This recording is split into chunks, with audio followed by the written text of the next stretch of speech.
একবার আসবো দক্ষিণ দিনাজপুর। টোটাল সিট 6টা। 2021-এর রেজাল্ট ছিল 3-3। এরা মধ্যপন্থায় বিশ্বাসী এই জেলা। 2024-ও 3-3, অর্থাৎ ভাগাভাগি করে নিয়েছিল দক্ষিণ দিনাজপুর। কি হতে পারে 2026-এ? সিটগুলো দেখো একবার। কুশমন্ডি, কুমারগঞ্জ, বালুরঘাট, তপন, গঙ্গারামপুর, হরিরামপুর। দক্ষিণ দিনাজপুরে কুশমন্ডি সিটটা 50-50। কুমারগঞ্জ সিট তৃণমূলের দিকে যাওয়ার সম্ভাবনা প্রবল।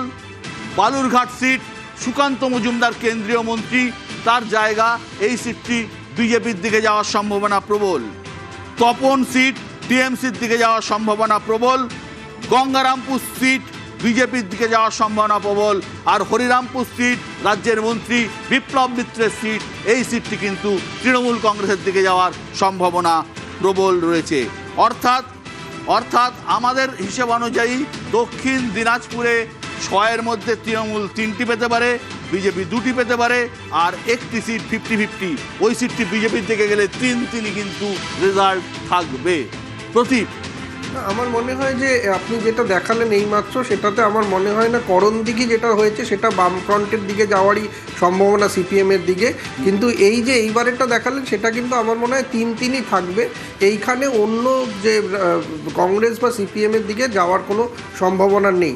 একটা জিনিস আমি শুধু বলবো, এর আগে জলপাইগুড়ি জেলা নিয়ে কথা হলো, সেখানে তৃণমূল কংগ্রেসের একটা বড় সমস্যা হচ্ছে নতুন যে যুব সম্প্রদায়ের নেতৃত্ব, সেই নেতৃত্বটাকে তুলে আনার একটা অভাব আমরা দেখতে পাচ্ছি। এবং সেই জন্য আমার মনে হয় তৃণমূল কংগ্রেস কিন্তু এই যে যুব সম্প্রদায়ের নতুন ভোটার, তাদের যে ভোটগুলো, সেগুলো কোথাও গিয়ে তারা মিস করছে, এবং সেই জন্য এই ধরনের ফলাফল। তবে রাজগঞ্জ সিটটা যেখানে এই অ্যাথলেটিক দাঁড়িয়েছেন, আমার মনে হয় সেইটা আপনি 50-50 দেখালেন, সেটা কিন্তু তৃণমূল কংগ্রেসের দিকেই যাওয়ার সম্ভাবনা হতে পারে। দেখুন, একটা বিষয় এবারের ভোটে অত্যন্ত পরিষ্কার। আমার এত বছরের, প্রায় 32 বছরের সাংবাদিকতার অভিজ্ঞতা থেকে বলতে পারি, এবার পশ্চিমবঙ্গে অন্তত 50 থেকে 70টা সিট মার্জিনাল সিট, অর্থাৎ 5 থেকে 10,000-এর মধ্যে ব্যবধান থাকবে। সুতরাং 200-500-কে যে কোনো জায়গায় যেতে পারে। আমি যে 100% সঠিক বলতে পারবো তা তো নয়, আমরা একটা মোটামুটিভাবে ধরে নিতে পারি মানুষের ইয়ে। কিন্তু এখনো পর্যন্ত আমাদের অভিজ্ঞতার ভিত্তিতে যা দিন করেছি সাধারণত ভুল হয় না, কিন্তু হবে না যে বলবো তা নয়। কিন্তু আমার ঘুরে মনে হয়েছে এত যারা আছেন, আমার মতো গোটা পশ্চিমবঙ্গে প্রতিদিন প্রায় 5 থেকে 600 কিলোমিটার আমি ঘুরেছি। সুতরাং আমি প্রত্যেকটা সিটে গিয়েছি, সুতরাং আমি জানি প্রত্যেকটা সিটের, আমি কাগজ না দেখে বলতে পারবো প্রত্যেকটা সিটে কে দাঁড়িয়েছেন, এখানে কত পার্সেন্ট ভোট আছে, কী ধরনের ভোট আছে। আমার মনে হয়েছে যে রাজগঞ্জ সিটে যদি আগের ক্যান্ডিডেট থাকতেন, নিশ্চিত জয় ছিল তৃণমূল কংগ্রেসের। কিন্তু বর্তমান ক্যান্ডিডেট স্বপ্না বর্মনের সাথে মাটির কোনো যোগ নেই। তিনি হতে পারে তিনি সোনাজয়ী অ্যাথলিট, কিন্তু মাটির কোনো যোগ নেই। হ্যাঁ কৌস্তব, একমাত্র করণদিঘি তোমাদের দিকে একটু হেলে না, করণদিঘির রেজাল্ট তো আমরা জিতবো, এটা নিয়ে কোনো সংশয় নেই। আমি আশা করব যে পশ্চিমবাংলার যে যেভাবে পোলারাইজেশন হওয়ার চেষ্টা করেছে তৃণমূল আর বিজেপি, সেটা যাতে না হয়। পোলারাইজেশন হলে কিন্তু অন্য মাত্রায় যেতে পারে। করণদিঘি আমরা জিতছি, এবং আমি আবার বলছি এখানে আরও 2টো সিট আছে উত্তর দিনাজপুরে, যেখানে মাইনরিটি ভোট আমরা পাবো। আরও 2টো, আমি আর স্পেসিফিক করছি না, মাইনরিটি ভোট আমরা পাবো।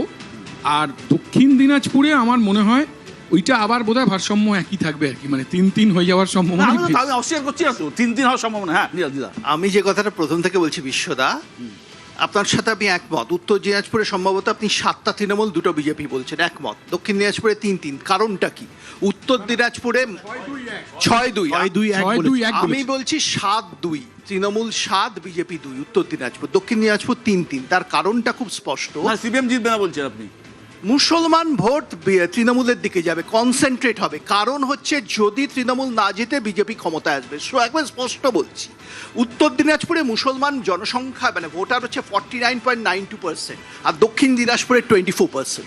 এটাই ফারাক করে দেবে। এই ভোটটা হিন্দু মুসলমানের ভোট। আমি বারবার বলছি, আপনি 1000টা ইকোনমিক ফ্যাক্টর নিয়ে অ্যানালিসিস করতে পারেন, ভোটাররা ওসব ভাবে না। আমি বলছি এটা একেবারেই আমি সাথে একমত নই। আমি বলি একটুখানি, এবার উত্তরবঙ্গে যেটা বলা হচ্ছিল, চার সুন্দরীতে যে পরিমাণ টাকা তছরূপ হয়েছে, তারা নিজেদের বাড়ি মাথা গোঁজার জায়গা পায়নি, সেই দিক থেকে কিন্তু একেবারে উত্তরবঙ্গের ভোট কিন্তু পোলারাইজ ভোট, এই নিয়ে কোনো কথা নেই। এবং তারা দৈনন্দিন জীবনে যে ক্ষতিগ্রস্ত হয়েছে, দুটোর ইম্প্যাক্ট থাকবে এই ভোটে। ভোট যেহেতু হয়ে গেছে, তাই রেজাল্ট তো আমরা 4 মে দেখতেই পাবো। কিন্তু সেখানে সত্যি কথা বলতে মেরুকরণের ভোট ছাড়া আর কিচ্ছু না। মমতার বিরোধী যে ভোট, কারণ আমরা বলবো সরকার বিরোধী ভোট ছাড়া এই যে পার্সেন্টেজ, এটা দেখা যেত না। 2024 যে রেজাল্ট হলো, 2026 কি এমন ফারাক হলো যে একদম এত বড় মেরুকরণ হয়ে গেল?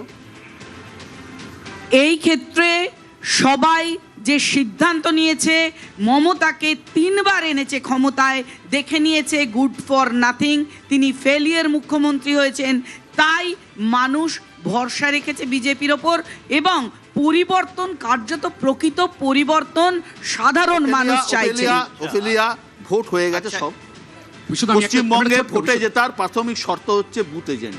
আপনারা 50% বুথে এজেন্ট দিতে পারেননি। বিশ্বদা, একটা ছোট্ট- না না না, এটা ভুল হচ্ছে কোনো জায়গায়। 50% বুথে এজেন্ট দিতে পারিনি, এটা যারা রটাচ্ছে তারা ভুল রটনা করছে। তাহলে আর দিকে দিকে আমাদের পোলিং এজেন্টদের মাথা ফাটতো না, রক্তপাত হতো না না। না, বিশ্বদা, আমি পোলিং এজেন্টটা ফ্যাক্টর না। আর মানুষ যদি পোলিং ঠিক করে- এজেন্ট না দিয়েও 2011-এ মমতা এসেছিলেন, তারও বুথ ফাঁকা ছিল, মাথায় রাখবেন। মানুষ পরিবর্তন চাইলে সব আমি বলছি যে আসেননি। বুথ 2000 এজেন্টটা- এখানে আমি তর্ক করব না।